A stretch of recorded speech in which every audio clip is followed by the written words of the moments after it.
Hello and welcome to Electrical Power Class. Today's topic is hydroelectric power plant. So in this lecture we are going to discuss about what is hydropower plant, what are the various components of hydro plant, how does it works, and we'll discuss the site selection for hydropower plant and then the advantages and disadvantages of hydropower plant. In hydropower plant, hydro means water. So, water is used as a fuel in hydroelectric power plant. This means that the energy associated with water is used to generate the electricity. That's why its name is hydroelectric. So, hydroelectric power plant uses the water energy to generate the electricity. This power plant is a renewable source of energy. Plus, as we know that there is a fuel we are using is water. So there is no fuel cost. Plus, this is a clean source of energy. Further, you can see hydropower plant में different energy conversions होती है from potential energy to kinetic and then to mechanical and finally to the electrical energy.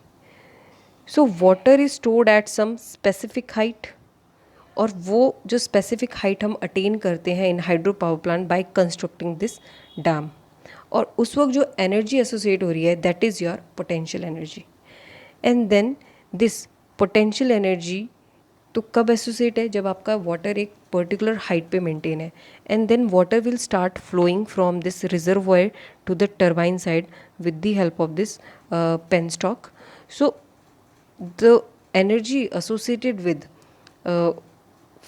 flowing water is known as kinetic energy.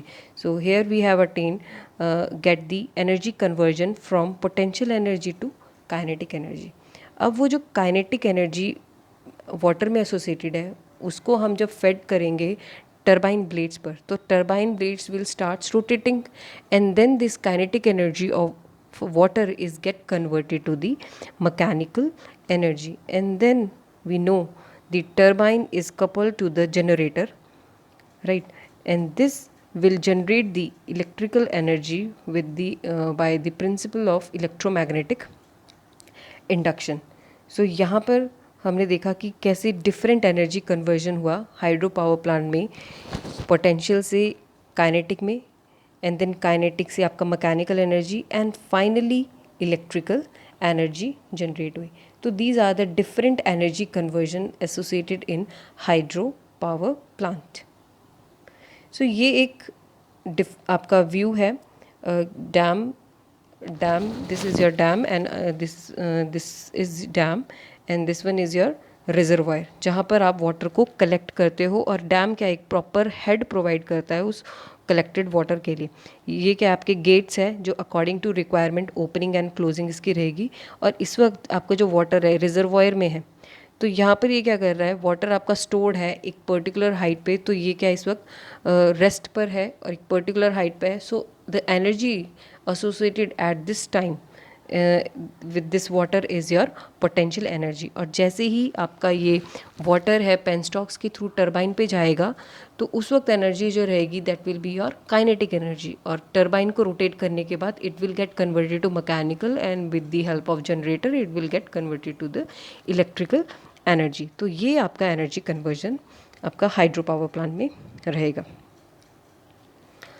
So now we will discuss the one by one different components of hydropower plant. So first is your reservoir. तो आपने जैसे देखा अभी last image में reservoir. तो reservoir क्या करता है कि वाटर को कलेक्ट जहाँ पर हम करते हैं उसको हम बोलते हैं reservoir.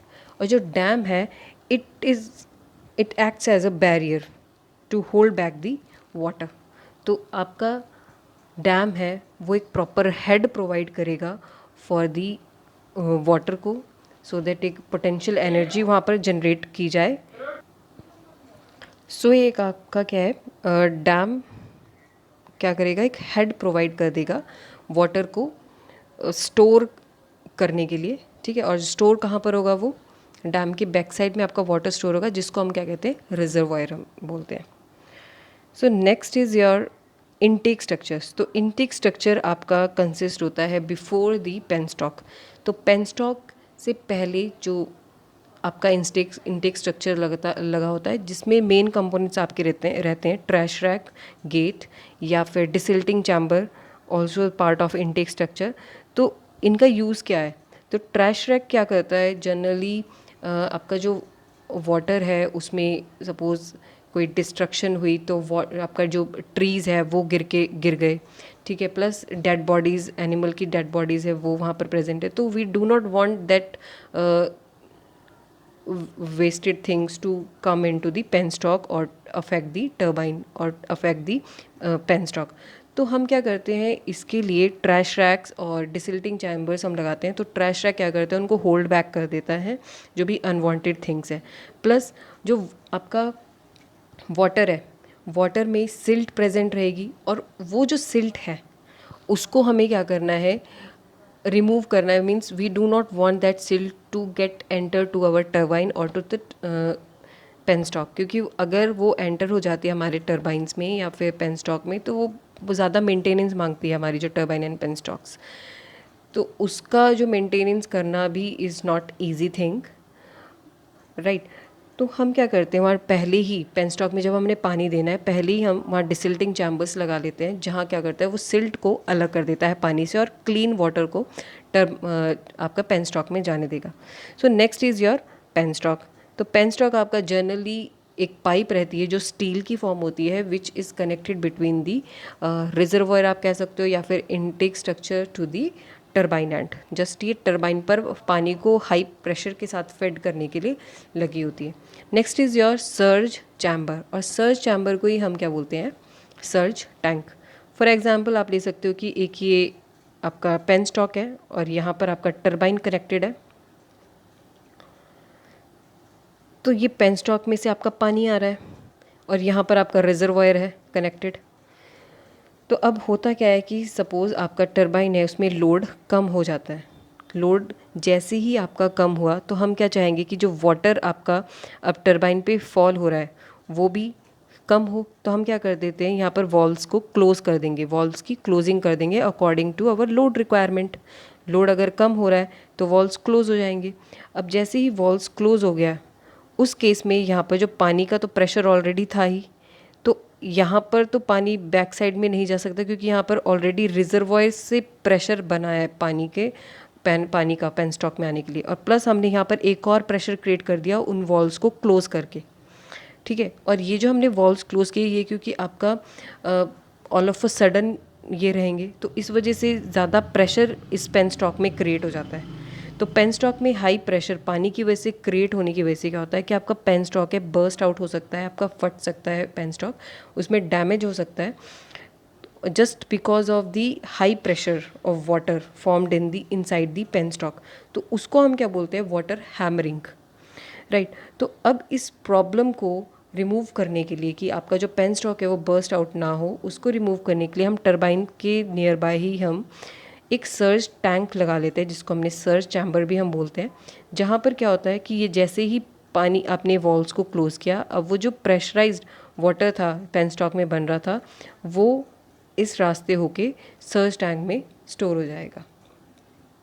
So this is how surge tank works and water, this is the use of surge tank. तो ये आपका मेनली क्या करता है, वाटर हैमरिंग जो प्रॉब्लम रहती है पेन स्टॉक में उससे सेव करता है, और प्लस इसको जनरली हम यूज़ करते हैं हाई हेड प्लांट्स में यूज़ करेंगे। सो next is your hydraulic turbines. Hydraulic turbines में आपकी डिफरेंट आती है Francis turbine, Kaplan and Pelton. Francis turbine आपकी यूज़ करते हैं हम मीडियम हेड और मीडियम डिस्चार्ज में। कैप्लन को यूज़ करते हैं जहाँ पर आपका लो हेड है वहाँ पर कैप्लन टर्बाइन यूज़ होती है, एंड पेल्टन टर्बाइन आपकी मोस्टली यूज़ होती है high head turbine, high head power plants में। एंड देन पावर हाउस आपका है, पावर हाउस ऑब्वियसली जहाँ पर आपका टर्बाइंस कनेक्टेड है, जनरेटर्स कनेक्टेड है, स्टेप अप ट्रांसफार्मर्स कनेक्टेड है, plus switch gear systems connected है, जहाँ पर से आपकी इलेक्ट्रिसिटी फाइनली जनरेट हो रही है कि टर्बाइन कपल्ड है to the generator by the shaft. So जहाँ पर भी वो एंड उसकी कंट्रोलिंग हम कर रहे हैं, पावर की लोड की कंट्रोलिंग हम कर रहे हैं, तो वो कहाँ पर होता है, सब पावर हाउस में होता है। And then draft tube, draft tube आपकी रहेगी कि वाटर आपका टरबाइन पर फेड हो गया, राइट। तो टरबाइन पे आपका वाटर जैसे ही फेड हुआ, अब जो रिमेनिंग वाटर होगा वो आपका कहाँ चला जाता है, ड्राफ्ट ट्यूब में चला जाता है। अब ये ड्राफ्ट ट्यूब क्या करता है, it reduces the high velocity of water discharge. उसकी जो हाई वेलोसिटी थी एसोसिएटेड विद वाटर, उसको वो रिड्यूस कर देती है ड्राफ्ट ट्यूब में। एंड देन टेल रेस होता है, tail race is connected between the draft tube and the river. तो अब जो रिमेनिंग वाटर जो भी आपका टरबाइन से निकल के वाटर आया, वो ड्राफ्ट ट्यूब में उसने वेलोसिटी कम कर दी, एंड देन वो टेल रेस के थ्रू होके रिवर में चली जाती है, उसमें मिल जाता है। तो these are the various components of hydro power plant.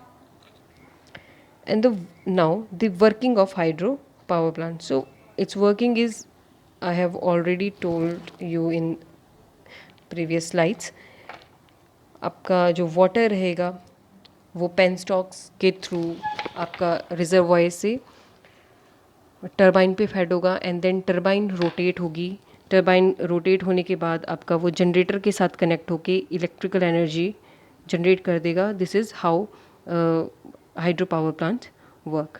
सो यहाँ पर एक एनिमेटेड इमेज है, इसमें आप देख सकते हो कि देखो वाटर इनटेक है, ये आपका रिजर्वायर है, यहाँ पर एक ट्रैश रैक लगाया है जहाँ पर अनवांटेड थिंग्स को बाहर रख के यहाँ पर क्लीन वाटर हम पेन स्टॉक में डालेंगे, एंड वाटर इस तरह से आपका फ्लो हो रहा है जहाँ पर आपकी काइनेटिक एनर्जी बन रही है ऑब्वियसली वाटर की। एंड देन यहाँ पर आपका टरबाइन है, उसको वो रोटेट करवा रही है, और ये आपका कपल्ड है टू द जनरेटर, और जनरेटर का जो प्रिंसिपल है कि वो इलेक्ट्रिसिटी जनरेट करेगा by the use of electromagnetic principle, right. तो आपका इलेक्ट्रिकल एनर्जी जनरेट हो गई, एंड देन द टरबाइन से जो रिमेनिंग टरबाइन पे वाटर फेड होने के बाद जो रिमेनिंग वाटर है that will go to the river with the help of draft tube and the tail race. So this is how hydroelectric power plant works.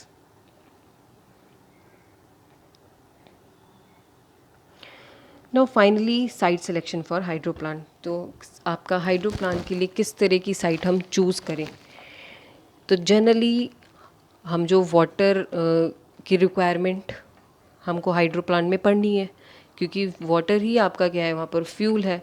So hydro power plant ऐसे area में लगाना चाहिए जहाँ पर आपको huge amount of water available हो, plus with the height, with suitable height.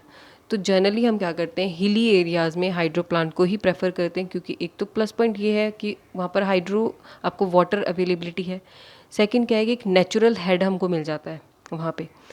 तो इसीलिए हम क्या करते हैं, हिली एरियाज़ में मोस्टली हाइड्रो प्लांट्स को कंस्ट्रक्ट करते हैं। Second is transportation facility should be there.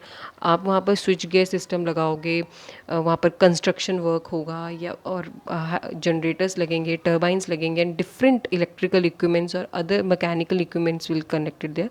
तो वहाँ क्या transportation facility should be there. Next is possibility of stream diversion during construction period. तो जनरली क्या होता है कि सपोज़ आपकी एक रिवर है और हमें यहाँ पर डैम को कंस्ट्रक्ट करना है, तो इस तरह की पॉसिबिलिटी वहाँ पर हो सके कि हम इस स्ट्रीम को डाइवर्ट करें। मींस अगर ये रिवर आ रही है तो रिवर की जो फ्लो है उसको हम क्या कर सके, डाइवर्ट कर सके जब तक हम वहाँ पर कंस्ट्रक्शन कर रहे हैं। तो इस तरह की पॉसिबिलिटी वहाँ पर होनी चाहिए। And then the possibility of constructing a dam to store the water at least possible cost. So इस तरह से हमारा पॉसिबिलिटीज़ होनी चाहिए कि so that minimum cost per हम वो डैम को कंस्ट्रक्ट कर सकें। Plus land should be cheap. तो ऑब्वियसली हाइड्रो पावर प्लांट क्या करेगा, मोस्टली उसमें लैंड का हम यूज़ कर रहे हैं, और लैंड का यूज़ हम कहाँ कहाँ कर रहे हैं, रिजर्वायर बनाने में, प्लस हमारे को डैम कंस्ट्रक्शन चाहिए, पेन स्टॉक जो वाटर को कैरी करेगा from reservoirs to the turbine side, and also power house को डिज़ाइन करना है। तो हमें इस चीज़ से हम ये चीज़ नोट कर सकते हैं कि बहुत सारा एरिया हमको रिक्वायर्ड है, बहुत सारे लैंड की रिक्वायरमेंट है। So land should B cheap if we are using such a huge amount of area we are using in constructing dam, reservoir, or the powerhouse, or to the penstock. So the land should be cheap. So these are the main site selection for the hydropower plant. Now what are the advantages and disadvantages for hydropower plant? Obviously advantage तो आपका यही है कि हम water का use कर रहे हैं इलेक्ट्रिसिटी बनाने के लिए, जो क्या है, जिसकी क्या है, कॉस्ट ज़ीरो है. So no fuel cost, plus there is no air pollution और नो एनवायरमेंटल पॉल्यूशन वहाँ पर नहीं है.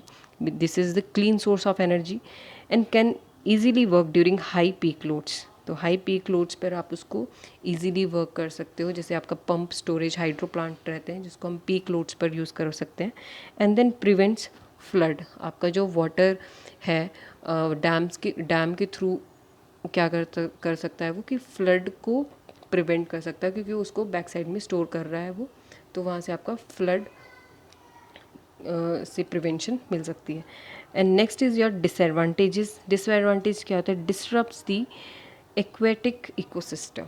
एक्वेटिक मीन्स जो आपकी मेराइन लाइफ है, जो एनिमल्स वाटर में रहते हैं, उनकी इकोसिस्टम को ख़राब कर सकता है. सपोज़ हमने एक वाटर हमने स्ट्रीम डाइवर्जन किया, अगर जैसे रिवर है उसका फ्लो इस तरफ है, हमने अपनी रिक्वायरमेंट के अकॉर्डिंग अपने रिवर को इस तरफ को डाइवर्ट कर दिया है, तो उस वजह से क्या हो जाता है कि आपके एक्वेटिक लाइफ है उस पर इफ़ेक्ट पड़ेगा. Second is disruption of surrounding areas में डिस्ट्रप्शन होगी, क्योंकि आप वहाँ पर पेनस्टॉक कंस्ट्रक्ट कर रहे हैं या फिर आप डिफरेंट कंस्ट्रक्टिंग वर्क कर रहे हैं, तो वहाँ पर जो फॉरेस्ट एरिया है वो डैमेज हो सकता है. हो सकता नहीं, ऑब्वियसली होता ही है. तो this is your affects the surrounding areas and requires a large area. Obviously आपका कंस्ट्रक्शन वर्क ही बहुत ज़्यादा है हाइड्रो प्लांट में, और उसकी इनिशियल कॉस्ट भी हाई रहती है. आप इसमें एक पॉइंट ये भी नोट कर सकते हो डिसएडवांटेज में, कि इसकी जो इनिशियल कॉस्ट है वो क्या है, हाई है. इनिशियल कॉस्ट मीन्स योर कि जो आपकी कंस्ट्रक्टिंग जो कॉस्ट आती है, ठीक है, वो आपकी हाई रहेगी, क्योंकि आपने वहाँ पर क्या करना है, रिजर्वायर बनाना है, डैम बनाने हैं, डिफरेंट उसका पावर हाउस बनाना है, और पेनस्टॉक्स को के लिए एरिया चाहिए आपको. तो it requires large area and plus construction work वहाँ पर होगा, तो cost will be high. And large scale human displacement, और जो ह्यूमन डिस्प्लेसमेंट है वो भी होगा, क्योंकि लैंड खाली करानी पड़ेगी. किस अकॉर्डिंग आपका जो हाइड्रो प्लांट है उसको कौन सी साइट सूटेबल है, तो अगर वहाँ पर पीपल रह रहे हैं तो they have to move from that place to the another place. तो क्या होगा, ह्यूमन डिस्प्लेसमेंट होगी. This is the disadvantages of hydropower plant. And one more advantages of hydro plant is this: the running cost is less. उसकी जो running cost रहती है वो कम होती है, ठीक है, क्योंकि आपका फ्यूल इसमें उसका कोई कॉस्ट ही नहीं है. सिर्फ वहाँ पर क्या maintenance cost is required there, right. और जो ऑपरेशनल कॉस्ट रहेगी सिर्फ ये, तो आपकी जो रनिंग कॉस्ट में फ्यूल कॉस्ट आ रही है दैट इज़ वो बहुत ज़्यादा कम हो जाती है as compare to your thermal power plant. उसमें आप कोल यूज़ कर रहे हैं, कोल की जो कॉस्ट है वही बहुत ज़्यादा है, प्लस उसमें ट्रांसपोर्टेशन कॉस्ट इंक्लूड हो जाती है. लेकिन हाइड्रो प्लांट में आपका एक तो फ्यूल कॉस्ट है ही नहीं, plus no need of transportation. So this is the advantage of hydro plant, that running cost is less. So this is the end of the video. Thank you.